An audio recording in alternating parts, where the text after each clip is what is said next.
የተከበራችሁ አድማጮቻችን ከዚህ ቀጥለን ከቀድሞ የክኔሴት አባል አቶ አዲሱ መሰለ ጋር ቃለ ምልልስ እናካሄዳለን። ጤና ይስጥልን አቶ አዲሱ፣ እንደምን አለ? ጤና ይስጥልኝ። እንዴት ዋላችሁ? እኛ ደህና ነን። ሰላም ነህ አንተ? እግዚአብሔር ይመስገን፣ እኔም ደህና ነኝ።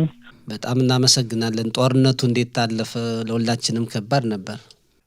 ጦርነቱ ያው በጣም አስቸጋሪ ነበር። እንግዲህ ጦርነቱ እኮ ከኢራን ጋር የ12ቱ ቀን ብቻ ሳይሆን ያው ካለፈው እንግዲህ 2 ዓመት ሊሞላ ነው ጥቅምት ሲመጣ።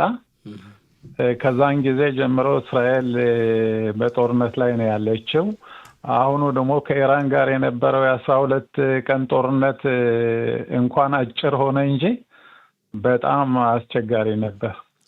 ለሁላችንም አስቸጋሪ ነበር። መነሻ ጥያቄያችንም እሱ ነው የሚሆን። አሁን በ12 ቀናቱ ዘመቻ እስራኤል ብዙ ነገሮችን አሳካው ትላለች፣ ኢራኖችም በእስራኤል ላይ ጉዳት አደረስነ ይላሉና እንዴት ተመለከትከው? ለወደፊት ስለ እስራኤል ምን ጥቅም ይኖረዋል? ምንስ ማድረግ አለባት? እንግዲህ ኢራን ያው እስራኤልን አጠፋለሁ እያለች ዛቻ የምታደርገው ብዙ አመቷ ነው። ይሄ ኒውክሌር ቦምብ ፕሮጀክት ከ20 ዓመት በላይ ነው። ብዙ ገንዘብ ያወጣችበት፣ ብዙ ንብረቷን የጣለችበት የፕሮጀክቱ ወይም ደግሞ የኒውክሌር ቦምብ ዋና ዓላማ እስራኤልን እደመስሳለሁ እያለች በግልጽ ነበር የምታውጀው። እስራኤል ደግሞ በዚህ ጊዜ ውስጥ ከ20 ዓመት የሚሆን ሞሳድና የተለያዩ የመረጃ ክፍሎች ሲከታተሏትና ጥናት ሲያደርጉ ቆይተው አሁን ባለፈው 2 ሳምንት እስራኤል ትልቁን እርምጃ ወስዳ በተለይ በዚህ ኢራንን እስራኤል ስትደበደብ ዋናውና በጣም አስፈላጊ የሆነው ነገር አሜሪካ ከእስራኤል ጎን መሰለፍ እና እርዳታ መስጠት ብቻ ሳይሆን ለጦርነቱ ተካፋይ መሆኗ ነው። ይሄ ለረጅም ጊዜ ስናየው በጣም አስፈላጊና ትልቅ የእስራኤል ጉልበት ነው ማለት እንችላለን። እንግዲህ ኒውክሌር ቦምቡ ጨርሶ ተደምስሷል አልተደመሰሰም የሚባለው ነገር በጣም አጠያቂ ነው። አንዳንዶቹ ጨርሶ አልጠፋም ይላሉ። እስራኤል በበኩሏ አቅሟን ማድከም ችለናል፣ የኢራንን አቅም ማድከም ችለናል። ምናልባት ድንገት አንሰራርታ ተነስታ ይሄ ኒውክሌር ቦምብ እንደገና ሰራዋለሁ ብላ ካሰበች እስራኤል አሁንም ቢሆን እየተከታተለች ኢራን የኒውክሌር ቦምብ እንዳይኖራት ማምከን እንችላለን ነው የሚባለው። እንግዲህ በራሴ እምነት እስራኤል አሁን ጥሩ ማረጋገጫ አድርጋለች፣ እውነትም ታደርገዋለች ብዬ አስባለሁና ኢራን አሁንም ሆነ ለመጨረሻው ጊዜ የኒውክሌር ቦምብ ኖሯት እስራኤልን ማጥፋት እንደማትችል ማወቅ ችለናል። የህግ መደንገጊያ ምክር ቤት የቀድሞው የክነሴት አባል የመጀመሪያው የክነሴት አባል አዲሱ መሰለ ከዚሁ የመካከለኛው ምስራቅ ሰሞኑን በውጥረት ላይ ነው የሰነበተችና እስራኤል በታሪክ ረጅም ታሪክ ቆይታ በኋላ ነው እንዲህ ኢራንን ያጠቃች። ይህን በተመለከተ በኢራን በኩል ድጋፍ የሚደረግላቸው ሽብር ፈጣሪ አማጽያን ድርጅቶች በሊባኖስ ሂዝቦላ፣ የመን የሁቲም የመሳሰሉ ተንቀሳቃሾች ነበሩ። የእነሱ ሞራል ተነካ ወይ? እንዲያው እንዳንተ አስተያየት። በመጀመሪያ ደረጃ አቶ ይሻያው እንዴት ዋልክ? እንዴት ሰነበትክ? ናስተልኝ ጊዜ ያልተያየንም አልተነጋገርንም፣ አጋጣሚውን ልጠቀምበት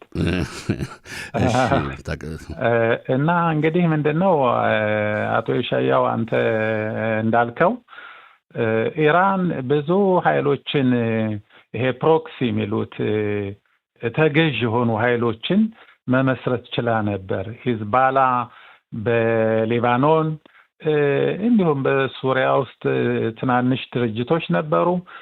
ሐማስ በአዛ እንዲሁም በኢራቅ ውስጥ አለ ሌላ ኃይል፣ ሁቲም በየመን። ቅድም እንደጠቀስከው እነኚህ ኃይሎች የተገነቡት ኢራንን ለማገልገል ነው። ኢራን ነው ያቋቋማቻቸው፣ ድጋፍ የሰጠቻቸው፣ ገንዘብ የሰጠቻቸው፣ ያስታጠቀቻቸው። ያ ሁሉ ሊሆን የቻለው እስራኤል ድንገት ኢራንን ለመደብደብ አንድ ቀን ይሄን የኒውክሌር ቦምቡን ለማምከን ከመጣች እነኚህ ፕሮክሲዎች፣ እነዚህ ያደራጃቻቸው ድርጅቶች ከኢራን ጋር አብረው ቁመው እስራኤልን በቀላሉ እናጠቃለን ብለው አስበው ነው። ግን የእስራኤል ስትራቴጂ ወይም የእስራኤል ዋና ዓላማ አንደኛ እርግጥ እስራኤል ፈልገው አይደለም። ባለፈው እንግዲህ ከአንድ ዓመት በላይ ሆነ፣ 1 ዓመት ተኩል በላይ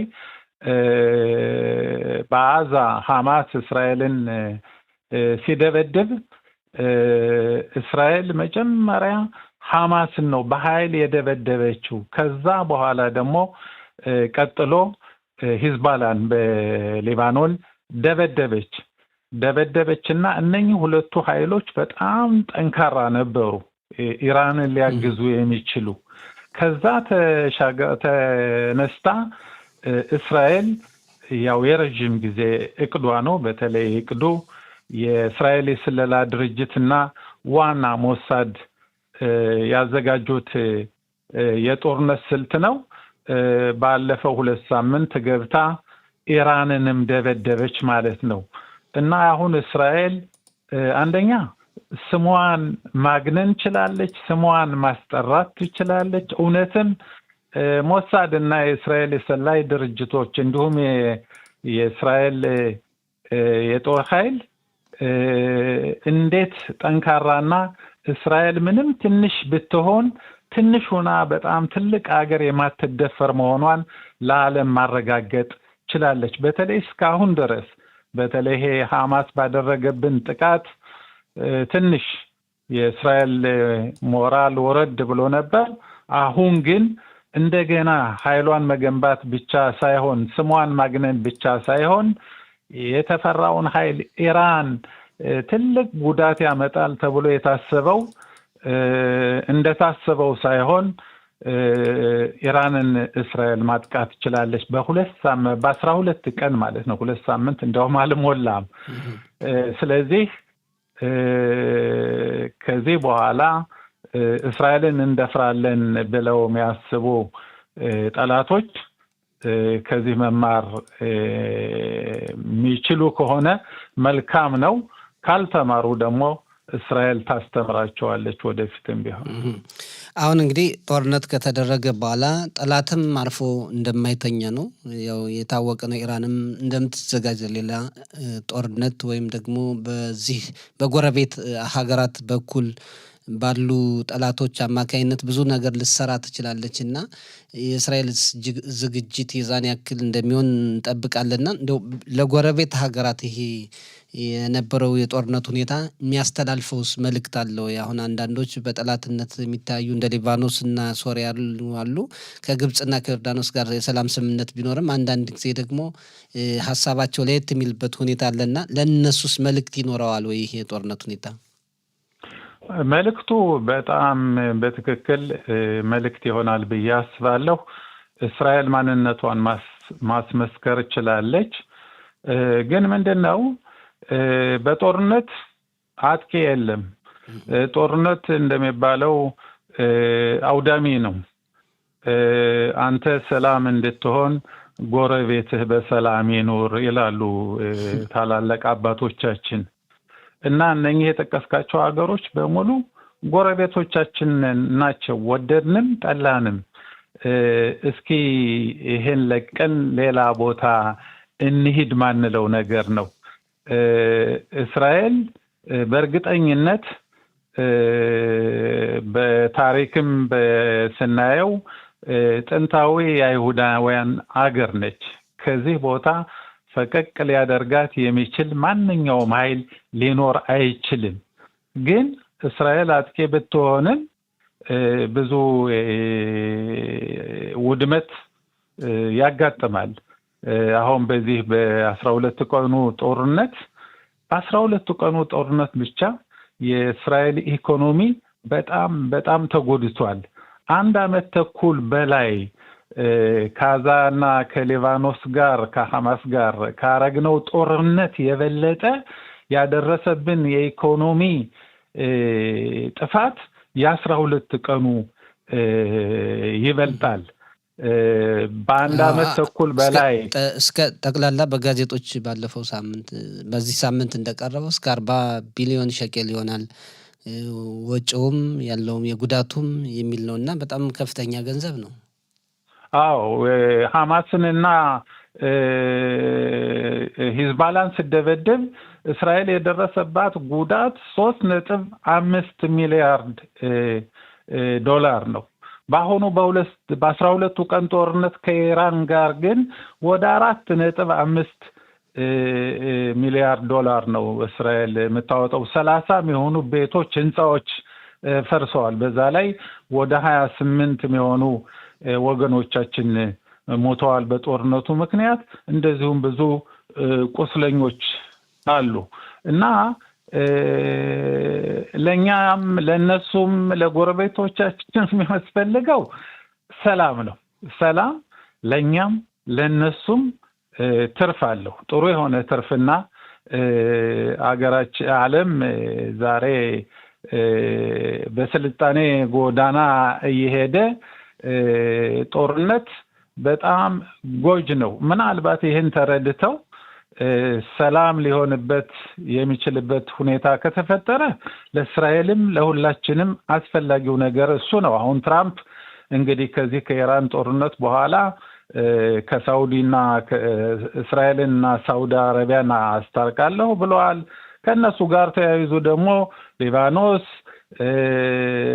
ሱሪያ አብረው ሰላም ሊያደርጉ የሚችሉበትን ሁኔታ እፈጥራለሁ ብለዋል። ይሄ ከተፈጠረ በጣም በጣም ጥሩ ነው የሚሆነው። ኢራን ከተጨመረች መልካም፣ ካልሆነ ግን ኢራን ብቸኛ ሀገር ልትሆን ስለምችል ለእስራኤል ለረጅም ጊዜ አሁን ትራምፕ የሚያደርገው የሰላም ጥረት ተሳክቶ እውን ከሆነ ለኛም ለጎረቤቶቻችንም በጣም ጥሩ ይሆናል ብዬ አስባለሁ። መርሳት የሌለብን ነገር ግን ከሐማስ ጋር የተጀመረው ጦርነት ያው ከ1 ዓመት በላይ 1 ዓመት ከ8 ወር ምናምን ሆኗለኝ። እስካሁን ድረስ 50 ነው መሰለኝ ባለስታታት እናንተ አስተካክሉኝ 50 የሚሆኑ ወገኖቻችን ከ50ዎቹ 20ዎቹ በህይወት ያሉ ናቸው። ከእናታቸው ከወላጆቻቸው ከቤተሰባቸው ተገንጥለው ከመሬት በታች ወደ 50-60 ሜትር የቁም ቀብር ማለት ነው በቁመናቸው ተቀብረው ሳይሞቱ 20 ሰዎች እንዳሉና ወደ 30 የሚሆኑት ደግሞ የሞቱና ወደ እስራኤል ሀገር ተመልሰው ለቀብር እንዲበቁ የሁላችንም ምኞት ነው። እስራኤልም ታደርገዋለች በቅርቡ ብዬ አስባለሁ። ይሄ ተስፋችን እውን እንዲሆን የኔ መልካም ምኞቴ ነው። አሁን በእርግጥ አሁን በሰጠው ምላሽ ሊሆን ይችላል።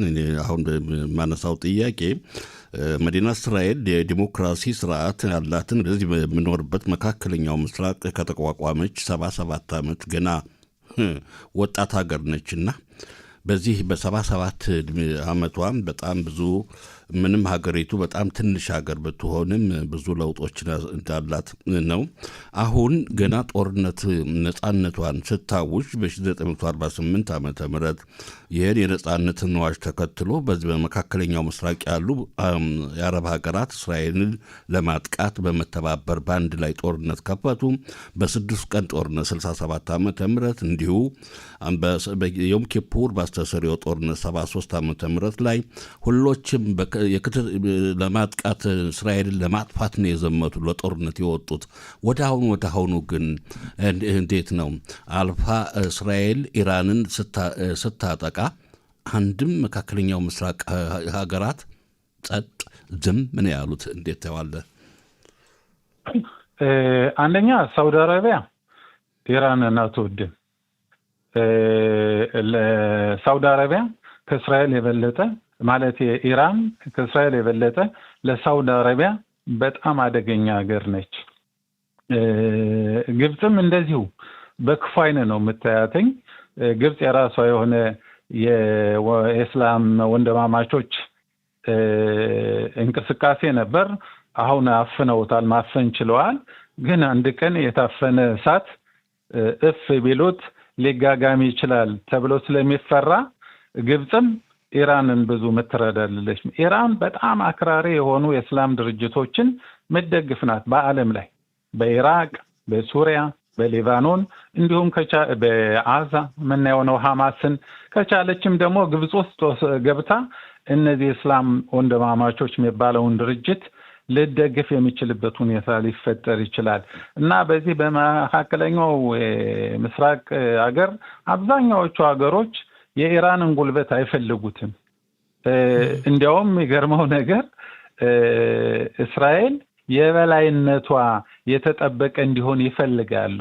ምክንያቱም እስራኤል የዲሞክራሲ ሀገር ስለሆነች ማንንም ሀገር በራሷ አነሳሽነት ሄዳ ጦርነት አንድም ቀን እስራኤል ግብፅን ተዋግታ አታውቅም፣ ሊባኖንን ወግታ አታውቅም፣ ሲሪያንም እንደዚሁ ስትነካ ብቻ ነው መልስ የምትሰጠው። ስለዚህ እንዲህ አይነት የዲሞክራሲ አገር በዚህ መካከለኛው ምስራቅ ሀገር ውስጥ ጠንካራ ሀገር ሲኖር እነሱም የእስራኤልን ጉልበት በጣም ይፈልጋሉ። በግልጽ መናገር ባይፈልጉም ማለት ነው። ስለዚህ ኢራን ከማንኛውም ከግብፅም ከሱሪያም ከሊባኖንም ድጋፍ አላገኘችም አሁን ያን ያህል ስትደበደብ ማለት ነው። እና ወደፊትም ያን ድጋፍ ይኖራታል ብዬ አላምንም። እና ይሄ ራሱን የቻለ አንድ ጥሩ ነገር ነው። ዋናው ቀኝ እጃችን ግን ድሮም ቢሆን አሁንም ቢሆን ወደፊትም ቢሆን አምናለሁ አሜሪካ ከኛ ጎን ነች እና ይሄ በጣም አስፈላጊ ነው ለእስራኤል። ሌሎችም የሚመለከቱት ይሄንን ነው። ጥሩ። ይህ በእንዲህ እንዳለ አሁን መጨረስ አለበት እየተባለና ማብቃት አለበት እየተባለ በብዙ ዜጎች ዘንድ ያው ሀሳቡ እየቀረበም ያለ መጓተቱ፣ መስዋዕት ማስከፈሉ ያዘው ጦርነት እንደቀጠለ መሆኑ ብዙዎችን ያሳዘነበት ሁኔታ አለና እንደው በቅርቡ የጦርነት ያልቃል ብለህ ታስባለህ? የጋዛ ሰርጡ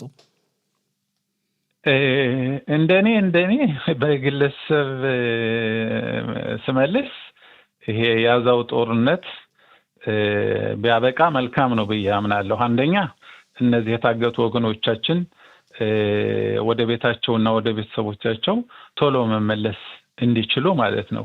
ሁለተኛው አሁን አንዳንድ ጊዜ በቴሌቪዥን ስናይ ወታደሮቻችን ዝም ብሎ በበረሃ ላይ ነው በእግራቸው አሸዋ ውስጥ ሁሉ እየገባ ሲሮጡ ምናምን ስናያቸው፣ ከፈረሰ ህንጻ ሲገቡ አንዳንድ ጊዜ እነሱ ደግሞ ሐማስ ቦምብ እያጠመደ ጉዳት በወታደሮች ላይ ያደርሳል። ፊት ለፊት የምትዋጋው የጦር ኃይል አይደለም። እነሱ እንደ አይጥ ወደ ጉድጓድ ይገባሉ። ከጉድጓድ ደግሞ ወጥተው ሲመቻቸው በእስራኤል ወታደሮች ላይ ኃይለኛ ጥቃት ያደርሳሉ። ይኸው በዚህ ሳምንት እንኳን ወደ 7 ወጣት ልጆች ገና ልጆች ናቸው የ19 ዓመት የ20 ዓመት የ21 ዓመት ከኛ ህብረተሰብ አብራክ የወጣ ማሽክሎን ውስጥ አንድ ወጣት ጎበዝ ልጅ ሻሃር ምንዋብ በጦርነቱ መስዋዕትነት ከፍሏል። ይሄ መስዋዕትነት በጣም ከባድ ነው ለእስራኤል ህብረተሰብ።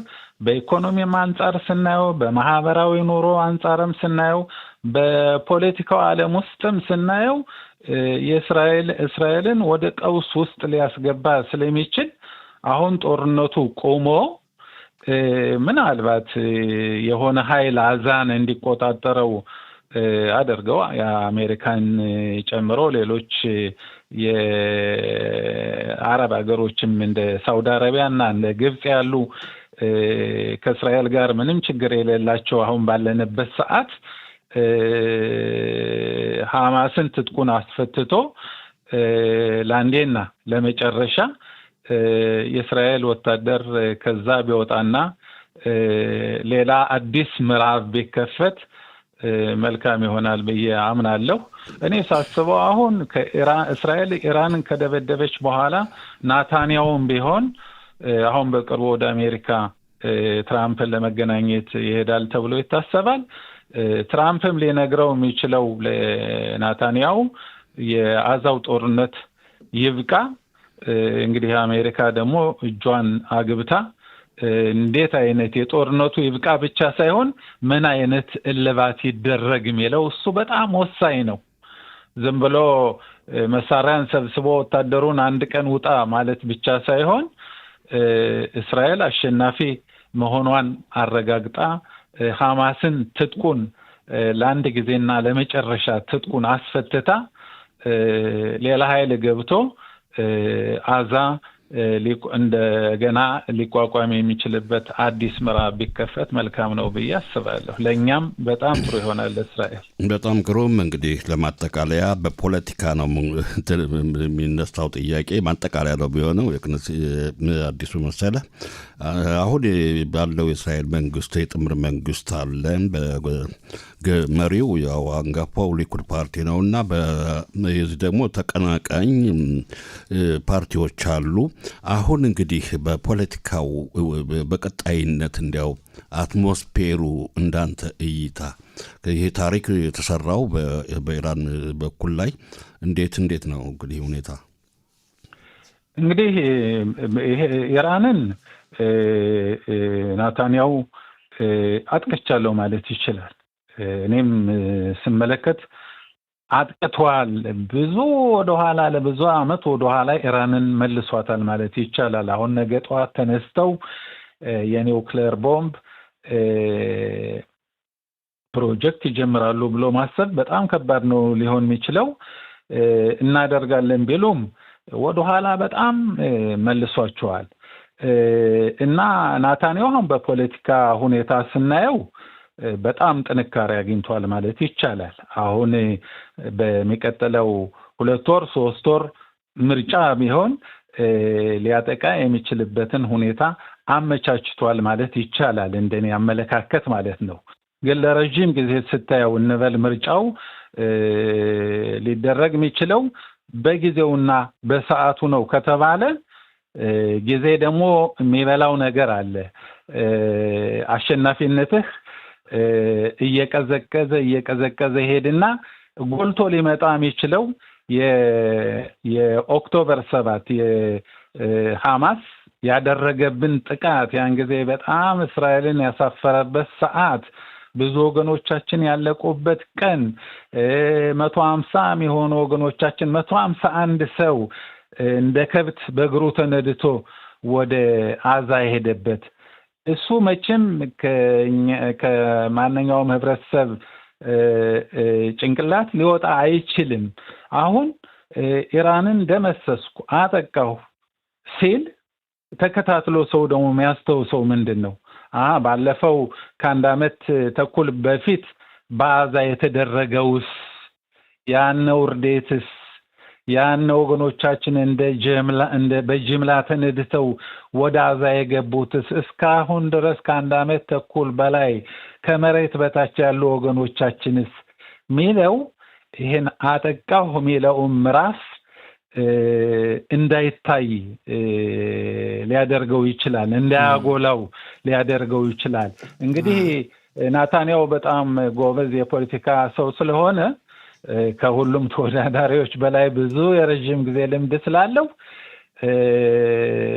እሱ ምርጫውንን የምርጫው ሰዓት በሚደረግበት ሰዓት ብቻ እጁን አጣጥፎ ቁጭ ብሎ ይጠብቃል ብዬ አላስብም። ስለዚህ ሁኔታዎችን ሊጠቀሙ ይችላሉ ማለት ነው። እንግዲህ አሁን ያጠቃውን ኢራንን የደበደበ ያጠቃበትንን ሰዓት ለምርጫው እንዲጠቀምበት አድርጎ በራሱ ምርጫው እንዲቀድምም ሊያደርገው ይችላል ማለት ነው።